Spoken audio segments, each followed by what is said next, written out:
श्रावण मास की पंचमी तिथि को एक त्यौहार मनाया जाता है, गुड़िया का त्यौहार।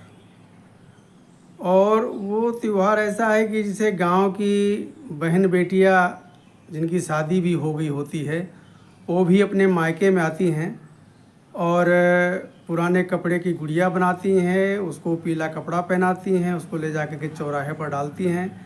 फिर गांव के लड़के उसको पीट पीट कर मारते हैं। तो ये गुड़िया का त्यौहार क्यों मनाया जाता है, इसको बहुत कम लोग जानते हैं। कहते हैं लकीर की फ़कीर लोग पीट रहे हैं, लेकिन उनको ये नहीं पता कि आखिर गुड़िया का त्यौहार मनाया क्यों जाता है। तो वो हम आपको बताते हैं कि गुड़िया का त्यौहार हमारे यहाँ क्यों मनाया जाता है। ये भारतवर्ष में अधिकतर प्रदेशों में मनाया जाता है और गांव में तो बड़े धूमधाम से मनाते हैं। इसमें अच्छे अच्छे पकवान बनते हैं, मिठाइयाँ बनती हैं और रिश्तेदारों को भी बुलाते हैं और घर की जो बहुएं होती हैं वो भी अपने मायके जाती हैं गुड़िया का त्यौहार मनाने के लिए। तो इसकी कहानी मैं आपको सुनाता हूँ। हालांकि कहानी बहुत सारी हैं, गुड़िया को लेकर के बहुत सारी कहानियाँ हैं, लेकिन एक कहानी मैं आपको सुनाता हूँ। आपने पुराणों में सुना होगा कि राजा परीक्षित को तक्षक नाग ने काटा था और तक्षक नाग के काटने की वजह से राजा परीक्षित की मृत्यु हो गई थी। और राजा परीक्षित ने श्रीमद् भागवत पुराण की कथा सुनी और साथ साथ में तक्षक नाग का भी उद्धार हो गया और राजा परीक्षित का भी उद्धार हो गया। तो राजा परीक्षित की चौथी पीढ़ी और इधर तक्षक की चौथी पीढ़ी, दोनों की चौथी पीढ़ियों में एक एक राजा हुए। और काफ़ी पुरानी बात देखो लोग भूल जाते हैं। तो दोनों राजाओं में जो है बहुत मित्रता थी, बहुत गहरी दोस्ती थी। तो दोनों ने आपस में विचार किया कि भाई इस दोस्ती को अगर रिश्ते में बदल लिया जाए तो कितना बढ़िया रहेगा। तो दोनों की सहमति बन गई। तो जो तक्षक वंशज में जो राजा थे और परीक्षित के वंश में जो चौथी पीढ़ी में जो राजा थे, तो उन्होंने आपस में ये सहमति बनी कि हमारे घर में अगर लड़की होती है और तुम्हारे घर में लड़का होता है तो हम अपनी बिटिया के शादी तुम्हारे बेटे के साथ में करेंगे। और यही कंडीशन उधर भी रखी गई। उधर भी यही हुआ कि भाई अगर हमारे यहाँ पहले लड़की हो गई और तुम्हारे यहाँ लड़का हो गया तो हम अपनी बिटिया की शादी तुम्हारे यहाँ कर देंगे। तो ये जो है दोस्ती जो है रिश्ते में कन्वर्ट हो जाएगी। तो जो कुछ दिन समय चलता रहा। कुछ दिनों बाद जो तक्षक की चौथी पीढ़ी के जो राजा थे उनके जो रानी थी वो गर्भवती हुई और इधर जो परीक्षित राजा के चौथी पीढ़ी में जो राजा हुए थे उनकी भी रानी गर्भवती थी। तो जो तक्षक की जो चौथी पीढ़ी में वहाँ पर ये सूचना मिली कि भाई लड़की पैदा हुई है। लड़की पैदा हुई जब राजा ने सुना कि हमारे घर में कन्या का जन्म हुआ है तो क्यों न जा कर के वहाँ राजा साहब को बता देते हैं कि भाई हमारे यहाँ लड़की का जन्म हुआ है, अब हम अपनी बिटिया की शादी तुम्हारे बेटे के साथ में ही करेंगे। जब वहाँ सूचना पहुँची तो वहाँ भी खुशी का माहौल छा गया, लेकिन अभी वहाँ कोई संतान हुई नहीं थी। तो जो परीक्षित के चौथी पीढ़ी में जो राजा थे उन्होंने अपनी रानी को बोला कि देखो हमारे दोस्त राजा के यहाँ लड़की पैदा हुई है और तुम्हारे लड़का ही होना चाहिए, लड़की नहीं होनी चाहिए। ये देख लो, अगर लड़की हुई तो तुम्हारी फांसी हो जाएगी। हमको लड़का ही चाहिए क्योंकि हमने अपने दोस्त को जबान दे रखा है। तो भाई होनी को कौन टाल सकता है, ये तो ऊपर वाले लिखता है। किसी को क्या पता गर्भ में क्या है, लड़का है लड़की, ईंट पत्थर क्या है, क्या पता लगता है, तो ऊपर वाला जाने। अब रानी को यही चिंता सता रही थी कि भाई अगर खुदा न खास्ता लड़की हो गई तो क्या होगा, उस लड़की का क्या होगा, मेरा क्या होगा। तो वो रानी बहुत दुख में रहती थी और होते करते राजा अपनी कचहरी में बैठे थे और इधर राजमहल में कन्या का जन्म हो गया। जब कन्या का जन्म हो गया, अब रानी बहुत दुखी, कन्या को देखें या अपनी जान को देखें। रानी बहुत बुरी तरह रो रही थी कि मेरी तो मौत निश्चित है, अब तो मेरी फांसी ही होना है। तो जो रानी की दासी थी वो बोली कि रानी साहब आप चिंता न करो, सब सही हो जाएगा, आप रोइए मत, सब काम मुझ पर छोड़ दीजिए। तो देखो आज भी घर में चाहे लड़का हो चाहे लड़की हो, कोई भी संतान पैदा होती तो सबसे पहले सूचना हम पंडित जी को देते हैं। तो वो दासी ने रानी से कहा कि रानी साहब थोड़ा बहुत धन खर्च होगा लेकिन बात बन जाएगी, आप चिंता ना करो। तो वो दासी जो थी वो थोड़ी सी सरफी लेकर के वो पंडित जी के यहाँ पहुँच गई और पंडित जी अपनी पोथी खोले इससे पहले उनके हाथ में असरफियाँ रख दी। अब बोला पंडित जी जो मैं कह रही हूँ वही आपको कहना है, आप पत्रा खोलें ज़रूर, राजा पत्रा नहीं देखेंगे, पत्रा आपको देखना है, बताना आपको है, जो आप बताएंगे वही राजा साहब मानेंगे।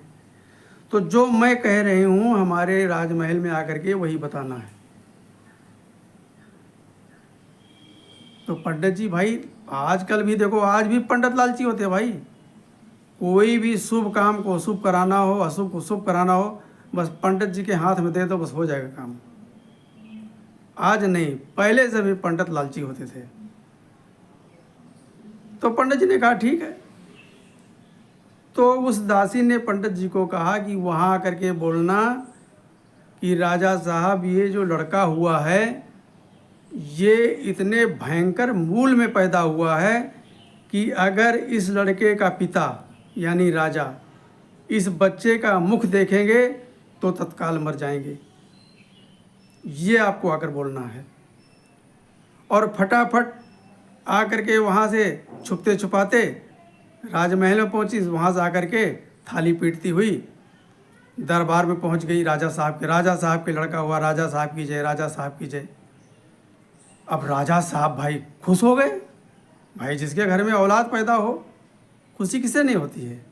तो राजा के यहाँ अपार खुशी, राजा बहुत खुश। उन्होंने अपने एक सिपाही को बोला कि जाओ फटाफट महाराज जी को बुला लो, पंडित जी को यहीं राज दरबार में बुलाओ और यहीं पर उस बच्चे का मुहूर्त निकाल करके हमको बताएं कि बच्चे का मुहूर्त क्या कह रहा है। सिपाही गया, पंडित जी को अपनी गाड़ी में बिठा कर ले आया और पंडित जी तो पहले ही समझ गए थे, सारा कहानी उनके कान में भर दिया गया था। तो जब पंडित जी राजमहल में आए तो राजा ने बोला कि महाराज हमारे घर में राजकुमार का जन्म हुआ है, तो ऐसा है कि पहले आप उसके अपना पत्रा खोलो और उस बच्चे का भाग्य और भविष्य फल बताओ। तो पंडित जी झूठा मूठा पत्रा पलटते रहे, अलग पलट करते रहे। उसके बाद में पंडित जी बोला कि राजा साहब लड़का तो बहुत सुंदर नक्षत्र में पैदा हुआ है, बहुत प्रतापी है, लेकिन अब लेकिन लग गया तो मतलब काम खराब है। लेकिन इसमें एक बात है कि ये ऐसे मूल नक्षत्र में पैदा हुआ है कि 20 साल तक इस बालक का पिता अगर बच्चे का मुख देखेगा, जिस दिन देखेगा तुरंत खत्म हो जाएगा। बच्चे का मुख जो है 20 साल बाद ही देखना है। तो राजा ने भी संतोष कर लिया, कोई बात नहीं, औलाद तो ही हमारे घर में, हम बच्चे का मुंह 20 साल बाद देखेंगे। पंडित जी दान दक्षिणा लेकर चले गए अपना, और दासी ने आकर के रानी को बता दिया था कि मैंने ऐसे ऐसे वहाँ पर कहानी गढ़ दी है, आप इस बालक को जो है आराम से इसको लालन पालन करो इस बच्ची का, और आप बेफिक्र रहो। तो रानी ने कहा कि जब बच्चा धीरे धीरे बड़ा हो जाएगा तो भाई लड़का लड़की में फ़र्क होता है, तब बात खुल जाएगी। तो दासी ने कहा आप चिंता न करो, हम जिंदा हम सब संभाल लेंगे। अब राजा साहब इसका मुख जो है 20 साल तक नहीं देखेंगे। अब 20 साल में बहुत परिस्थितियाँ बनती और बिगड़ती रहती हैं, हो सकता है तब कोई परिस्थिति और बन जाए, कहानी और हो जाए। तो वो जो लड़की थी उसको लड़के के तरह रखते थे, उसी लड़के की तरह पहनाना, और उसी तरह उसका पोशाक, ड्रेस, सूट बूट सब लड़कों वाला उसको पहनाते थे और उसको राजमहल में ही रखते थे, बाहर नहीं निकालते थे। धीरे धीरे समय बीतता रहा। राजा साहब को बड़ी खुशी थी। धीरे धीरे वो भी समय आ गया जब वो लड़का 20वें साल में प्रवेश करने वाला ही था और उधर जो तक्षक वंश के राजा थे उनकी लड़की भी 20 साल की हो गई। तो वो बोले कि राजा साहब क्यों ना शादी कर लिया जाए। तो राजा साहब ने कहा इतनी जल्दी क्या है, शादी कर लेंगे, हमने जब वचन दे दिया है तो शादी होगी। तो वो राजा बोलने लगे कि देखो भाई, हम हैं लड़की वाले, आप हैं लड़के वाले, तो मैं तो यही चाहूँगा कि समय से पहले अगर बच्चों का विवाह हो जाए तो ज़्यादा अच्छा है। हमारी बात मानिए। राजा साहब ने उनको पूरी बात बताई कि हम 20 साल बच्चे का मुंह नहीं दे सकते हैं, पूरी कहानी सारी बताई। तो जो तक्षक वंश के राजा थे उन्होंने बोला कि कोई बात नहीं, आप शादी कर लो, शादी कर लो, बहू तुम्हारे घर में आ जाएगी और कुछ ही दिन बचे हैं, 20 साल हो जाएंगे। लेकिन मैं चाहता हूँ कि हमारी लड़की जो है समय से अपने घर चली जाए तो ज़्यादा अच्छा है। राजा बात मान जाते हैं और दोनों का विवाह की तारीख निकाली जाती है। तारीख निकल गई और शादी की तैयारी होने लगी।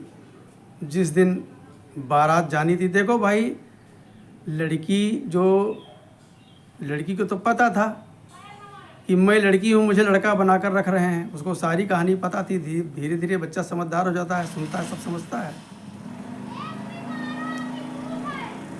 तो भाई तक्षक वंश के जो घर में जो राजकुमार हुआ था तो वो उसको दूल्हा बनाया गया। अब ये सारी कहानी वही दासी गढ़ रही है। उसको दूल्हा बनाया गया और पहले ज़माने में जो दूल्हा था वो पालकी में जाता था, 2 कहार आगे 2 कहार पीछे और बीच पालकी में दूल्हा जाता था और उधर से दूल्हा दुल्हन दोनों साथ आते भी थे।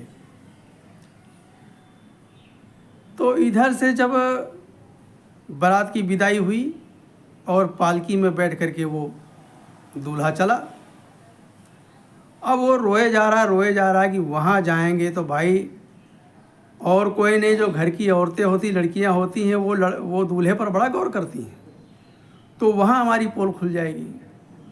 अब वो रो रहा है कि वहाँ जाकर पोल खुल गई तो फिर वहाँ भी वहाँ के राजा, भैया राजा तो राजा हैं, वहाँ हम मरवा दिए जाएंगे। हमारे पिताजी तो बारात जा नहीं रहे हैं। वो रो रहे, पालकी जा रही, कहाँ पालकी लेकर जा रहे हैं। रास्ते में एक बरगद का पेड़, बहुत विशाल बरगद का पेड़, तो कहानों ने सोचा कि क्यों ना थोड़ा यहाँ पालकी रोक करके और थोड़ा सा आराम कर लिया जाए। तो उस बरगद के पेड़ के नीचे पालकी को उतारते हैं और ठंडी ठंडी हवा चल रही थी और वो जो कहार थे वो गहरी नींद में सो गए और बारात आगे निकल चुकी थी। तो वो अंदर से वो राजकुमार रो रहा है और उस पर जो बरगद का पेड़ था उस पर जो है इच्छाधारी नाग और नागिन दोनों रहते थे। एक जोड़ा नाग नागिन का रहता था। तो जब नागिन ने उसकी रोने की आवाज़ सुनी तो बोलने लगी कि स्वामी, किसी की शादी होती है तो खुशी होती है, लेकिन ये तो दूल्हा ही रो रहा है, चलो देखा जाए। हालांकि नाग बार बार मना करता रहा, लेकिन नागिन जो है उसको ज़बरदस्ती लेकर के गई और पूरी कहानी वहाँ पर पूछी।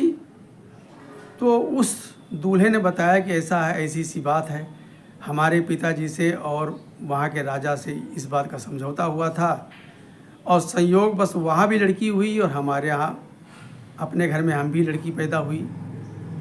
लेकिन पूरी सारी कहानी बताई कि हमको झूठा मूठा लड़का बताया गया, मैं हूँ लड़की, अब मेरी शादी है, मैं लड़की के यहाँ दूल्हा बन के जा रहा हूँ, वहाँ मेरी पूल पट्टी खुल जाएगी तो वहाँ मेरा क्या होगा, जो बदनामी होगी वो अलग। तो नाग ने कहा कि ऐसा करो, आप रोइए मत, आप चुपचाप पालकी से नीचे आ जाइए और सारी कहानी हम पर छोड़ दो। तो वो लड़का जो है, लड़की जो थी वो दूल्हा बन करके जो बैठी थी, तो वो बाहर आ गई और अपने सारे कपड़े उस नाग को दे देते हैं, और नाग उसी का रूप बना करके, लड़के का, उसी लड़की का रूप बना करके लड़के के भेष में उसी पालकी में बैठ जाता है, और नागिन जो है लड़की को लेकर के चली जाती है दूर।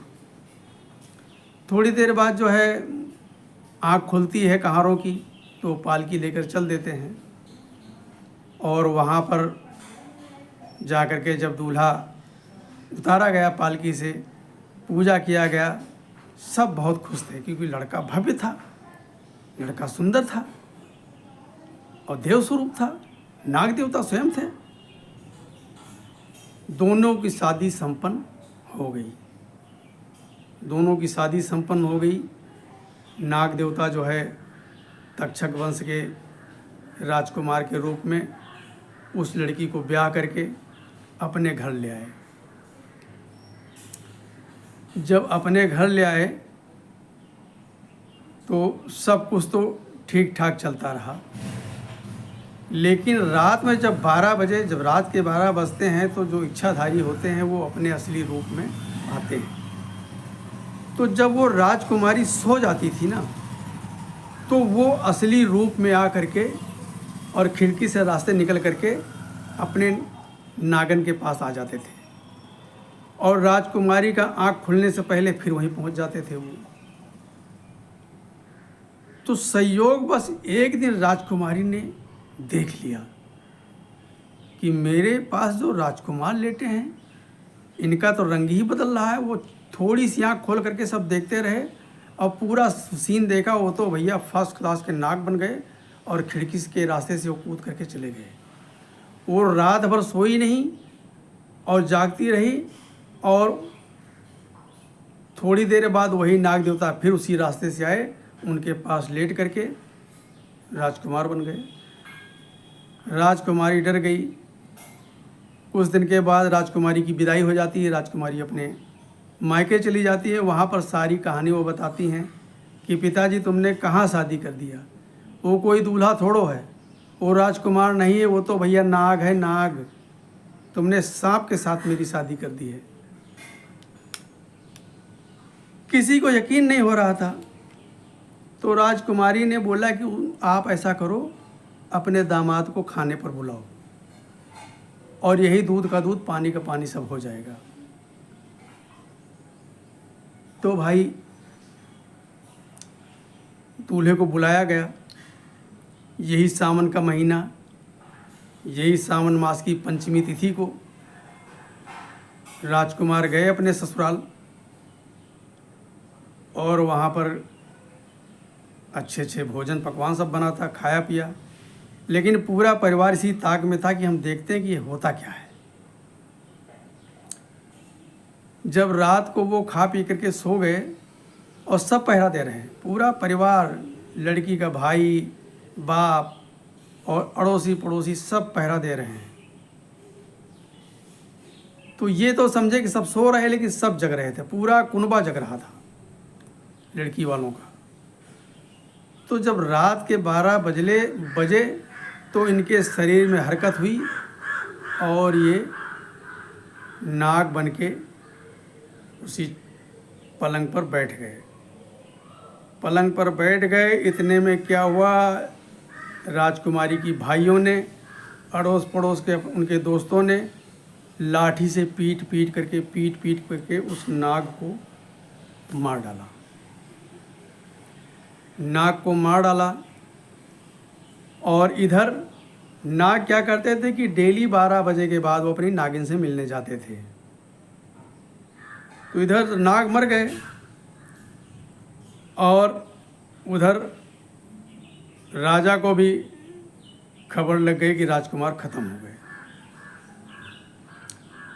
इधर जो नागिन थी वो एक दिन बीता, 2 दिन बीता कि आज नाग देवता नहीं आए, आज नाग देवता नहीं आए। पता लगाते लगाते लगाते लगाते देखो पता लग ही जाता है, पता लग ही जाता है। तो पता लग गया कि लड़की ने जो है अपने दूल्हे को बुलाया था, भोजन कराया, रात में इसके भाइयों ने मार डाला। उस नागिन ने अपने सहेलियों को बुलाया, अपने बिरादरी को बुला करके उस गांव में जितने लड़के थे भैया सबको काटने लगी, सबको काट काट कर मारने लगी, सब लड़कों को काटने लगी, किसी को नहीं छोड़ा, इक्का दुक्का बच्चे सबको काटने लगी। इतना आतंक उस नागिन ने फैलाया कि बताओ, इसने बुला करके हमको मारा है, इसने बुला करके यहाँ पर मारा है। फिर अंत में पंडितों ने ये निष्कर्ष निकाला कि भाई इस नागिन की पूजा करो, आपने इसके नाक को मारा है और ये दया करेगी तभी बात बन सकती है, अन्यथा बात बनने वाली है नहीं। तो पूरा गांव जाकर के उसी बरगद के पेड़ के नीचे जाता है और एक पैर से हाथ जोड़कर खड़ा होता है कि हे नागिन देवी, आप ऐसा कोई उपाय बताएं ताकि हमारा सबका वंश तो चले, क्योंकि हमारे गांव के सारे लड़के मर चुके हैं, सबको आपने मौत के घाट उतार दिया है।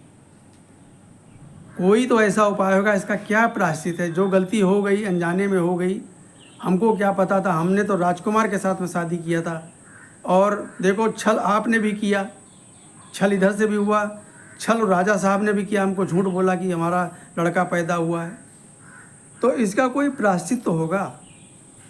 तो उस नागिन ने बताया कि इसका प्रायश्चित यही है कि आप के गांव की जो बहन बेटियां हैं वो गुड़िया बनाएं।